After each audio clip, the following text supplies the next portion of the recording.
আপনারা বলছেন আওয়ামী লীগ ৭১ সালে এটা করছে মুসলমানদের স্বার্থ না দেখা হিন্দুদের স্বার্থ দেখার জন্য। আপনারা পত্রিকায় মুসলমান আর হিন্দুদের বিষয়টা আসে না। মুসলমানদের বলছেন ৭১ সালে বলছেন ভাই, বলছেন কি বলছি বলেন, আপনি কোট করেন। বলছেন যে আমাদের মুসলমানদের উচিত এই বিচ্ছিন্নতাবাদীদের কাছ থেকে আগায় আসা। আপনাদের ছাত্র শাখা বলছেন তো, আপনাদের ছাত্র শাখা কয়েকদিন আগে পাকিস্তান সাপোর্ট করে আপনাদের ছাত্র শাখা গিয়ে বলে আসছে মুক্তিযোদ্ধা গুন্ড বাহিনী। কি বলে আসছে? মুক্তিযোদ্ধা গুন্ড বাহিনী। আমি অত কে বলছে? মুক্তিযোদ্ধা গুন্ড বাহিনী মুক্তিযোদ্ধা কে বলছে? কে বলছে? আপনাদের ছাত্র দল যে আছে ইসলামিক, কে এক্স্যাক্টলি কে আপনাদের ছাত্র শিবিরের কে পাকিস্তান সফর করছে এই কিছুদিন আগে? আমি তো জানি, আপনি তো কোট করলেন, আপনি বলেন না। আমি লাগবে না, তাহলে আপনি কি বলেন? বলে কি বলেন? I can challenge you যে উনি এটা বলেন। উনি কে? নুরুল ইসলাম সাদ্দাম কে বলছে তাহলে? সে ইসলামী ছাত্র শিবিরের সভাপতি। এটা কে বলছে? আমি তো ফার্স্ট শুনলাম আপনার কাছ থেকে। আচ্ছা, আমি আমার কথাটা বলি। জি, আপনি আসলে আমি কিছু বললাম না, আপনার কথা আমাকে মানতেই হবে।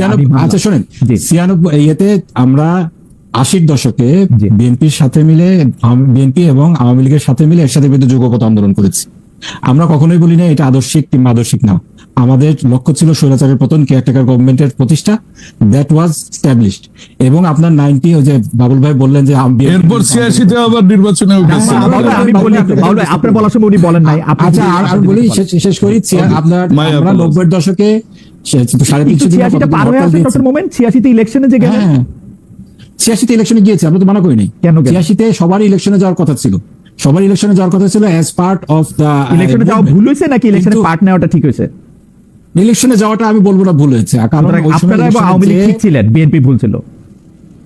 এটা আপনার একটা ঐতিহাসিক বিষয়। এটা নিয়ে আমি যেটা বলছি যেটা হয়েছে, 86-এ আমরা ইলেকশনে অংশ নিয়েছি, আমাদের 10 জন সংসদ সদস্য ছিল, আওয়ামী লীগের একটু বেশি ছিল। আমরা পদত্যাগ করার কারণে 88 কিন্তু আবার ইলেকশন হয়েছে। আওয়ামী লীগ পদত্যাগ করার কারণে, আওয়ামী লীগের নেতৃত্বে আপনি পদত্যাগ করেছেন সেটা বলেন। বিএনপিও তো পদত্যাগ করেছে, তাই না? আওয়ামী লীগ এবং জামাত পদত্যাগ করেছে, ঠিক আছে?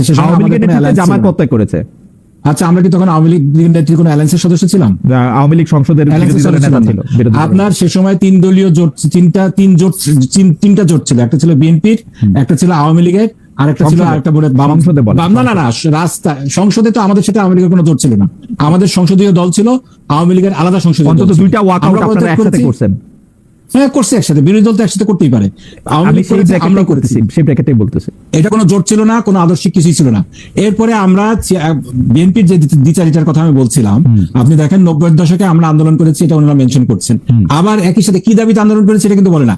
কেয়ারটেকার দাবিতে আন্দোলন করেছি। বিএনপি সে সময় বলেছিল কেয়ারটেকার যে সরকারের যে নোশনটা, ধারণাটা, পাগল আর শিশু ছাড়া কেউ নিরপেক্ষ হতে পারে না। এবং এটাকে তারা ক্যাটাগরিক্যালি অস্বীকার করেছিল, বলেছিল কেয়ারটেকারের নাম মুখে আনবে না। পরবর্তীতে ওনারাই 96 সালে নাকে খত দিয়ে কেয়ারটেকার গভর্নমেন্টের জন্যই ইলেকশন করে একটা বিল পাস করে আবার পার্লামেন্ট ডিসলভ করলেন। এখন ওনারা কেয়ারটেকারের ফুল ক্রেডিট দিতে চান, কিন্তু এটার জন্য যে আন্দোলন হয়েছে সেটার জন্য আবার জামাতকে দোষারোপ করেন। এরপরে 2001 সালে আমরা একসাথে জোট করলাম। সেক্ষেত্রে আমাদের 2001 সালে কেন জোট করলাম? ভারতীয় আধিপত্যবাদ বিরোধী এবং ফ্যাসিবাদ বিরোধী এটা একটা জোট ছিল, এবং এটার মূল ভিত্তি ছিল বাংলাদেশী জাতীয়তাবাদ এবং ইসলামী মূল্যবোধ।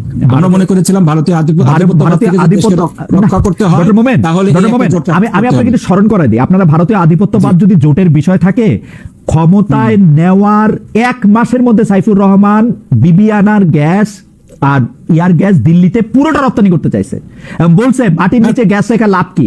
আপনাদের সরকার, আপনাদের 2 জন জামাতে ইসলামের 2 জন নেতা তখন ওই সরকারের মন্ত্রী, তারা একবারের জন্য সেটার বিরোধিতা করছেন আমরা শুনি নাই।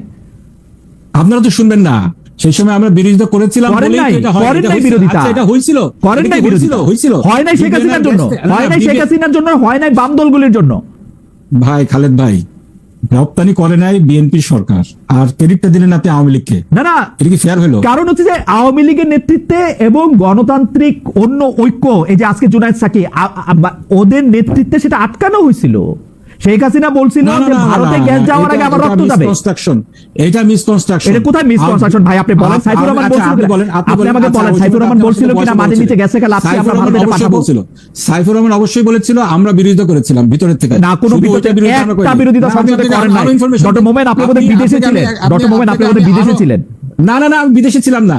আমি 2001 সাল থেকে বাইরে পড়াশোনা করেছি, ঠিক আছে। ডক্টর মোমেন, আপনি কি আমাকে একটা ডেট বলতে পারবেন? আমি কি ওই যে লাইব্রেরি থেকে বই আনায় দেখবো আপনারা কবে প্রতিবাদ করেছেন? কোন পত্রপত্রিকায় কি ছাপা হয়েছে? আচ্ছা ঠিক আছে, আপনাকে আমি বলছি, জি, বলেন। এখনো এটা সাক্ষী আছে। আপনি মাহমুদুর রহমান আমাদের দেশের সম্পাদক আছে, ওনাকে জিজ্ঞেস করতে পারেন। ইন্ডিয়াতে শুধুমাত্র মাহমুদুর রহমান সাহেবকে তো বাধ্য করা হয়েছিল টাটা থেকে আচ্ছা ভাইয়া, জুনিয়র নিয়ে 1 টাকা দিয়া ওইখানে স্টিল মিল করার আমাকে জন্য। বলতে দেন, জি, এরপর বলেন। আপনি ওনাকে জিজ্ঞেস করেন, ভেরিফাই বলেন। করেন।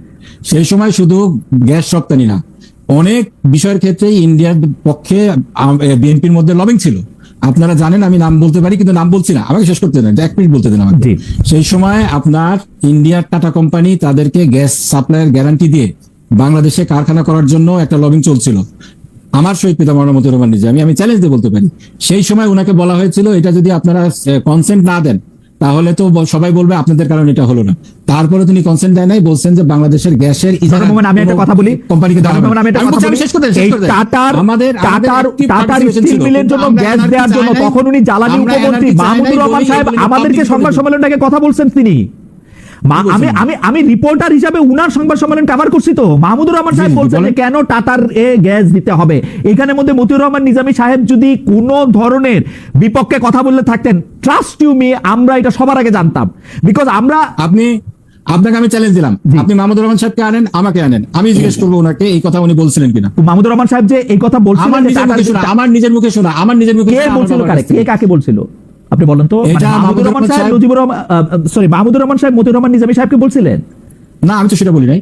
ওনাদেরকে জামাতকে বলা হয়েছিল, জামাতকে ক্যাটাগরি জামাত বলতে কি? জামাতের সভাপতিকে মতিউর রহমান নিজামী? তো আমি বলছি মতিউর রহমান নিজামী, উনি তো ছিলেন ক্যাবিনেটে, ওনাকেই বলা হয়েছিল। কে বলছিল? যদি আপনার কে বলছিল এটা তো আমি বলবো না, আপনি মাহমুদুর রহমান সাহেবকে আনেন, আমি ওনার সামনে বলবো। ওনাকে ক্যাটাগরিক্যালি বলা হয়েছিল যদি টাটার এই বিনিয়োগটা ফিরে যায় দোষ হবে আপনাদের, এবং সেখানে সবকিছু কিন্তু রেডি এই ছিল। কথা কি মাহমুদুর রহমান সাহেব বলছিল মতিউর রহমান নিজামী সাহেবকে? না, না মাহমুদুর রহমান সাহেবের কথা আমি বলি না। কারণ মাহমুদুর রহমান সাহেব তখন মাহমুদুর রহমান সাহেব ছিল বিনিয়োগ বোর্ডের চেয়ারম্যান। মাহমুদুর রহমান সাহেব টাটার সবচেয়ে বড় সাপোর্টার ছিল। হ্যাঁ, না কিসের? হ্যাঁ এক্স্যাক্টলি। কারণ জ্বালানি হ্যাঁ, মাহমুদুর রহমান সাহেবই তো এই প্রস্তাবকে অ্যাকনলেজ করছিলেন। মাহমুদুর রহমান সাহেব আমাদেরকে বলছিলেন যে এইটা হইলে আমাদের ভারী শিল্প। আমি বরং এটা বলতে পারি, মাহমুদুর রহমান সাহেবের সাথে উনি তো ভালো বলেন, কেমিক্যাল ইঞ্জিনিয়ার, এমবিএ, উনি আমাদেরকে হিসাব করে দেখাইছিলেন যে কেন এটা হইতে হবে। ওই সময় যারা ক্যাবিনেটে ছিল, ওই সময় আমির খসরু মাহমুদ ছিল, তারপরে আরো যারা ছিল তারা বলতে পারবে, কিন্তু আমার নিজের বাবার মুখে শোনা এবং অন্যদের কাছ থেকে আমি এটা ভেরিফাই করেছি, এখানে ক্যাটাগরিক্যালি ওনাকে প্রশ্ন করা হয়েছিল, যে বলা হয়েছিল যে ব্লেমটা কিন্তু আপনাদের হবে টাটার এই বড় বিনিয়োগ যদি ফিরে যায়। কিন্তু সেই সময় উনি অ্যাক্টিভলি বিরোধিতা করেছেন আমার শহীদ পিতা মৌলানা মতিউর রহমান নিজামী, যার কারণে টাটার ওই গ্যাসের গ্যারান্টি ক্লজ এটা নিশ্চিত করতে পারে না, যার কারণে এটা বিনিয়োগ করেনি। এটা আমি বলবো সেটা যে আপনার এই বিবিআনা গ্যাসের ক্ষেত্রে এটা সাইফুর রহমান সাহেবের আইডিয়া ছিল, এটা বেগম জিয়ার সাই ছিল না, জামাতের কোনো মন্ত্রীর সাই ছিল না, আমাদের কোনো সাই ছিল না, যার কারণে আমি আপনাকে বলি বেগম জিয়া কি বলেছিলেন। বেগম জিয়া বলেছিলেন সাইফুর রহমান সাহেবের কথাই উনার কথা। আচ্ছা, তারপরে তো হয় নাই, কোনো না কোনো কারণে তো হয় নাই। কেন হয় না? সেই সময় বিএনপি ওভারওয়েলমিং মেজরিটি নিয়ে ছিল, আপনাকে বলছি যে জানেন, কিন্তু রাজপথে আন্দোলন করা হয়েছে। সেই সময় বিএনপি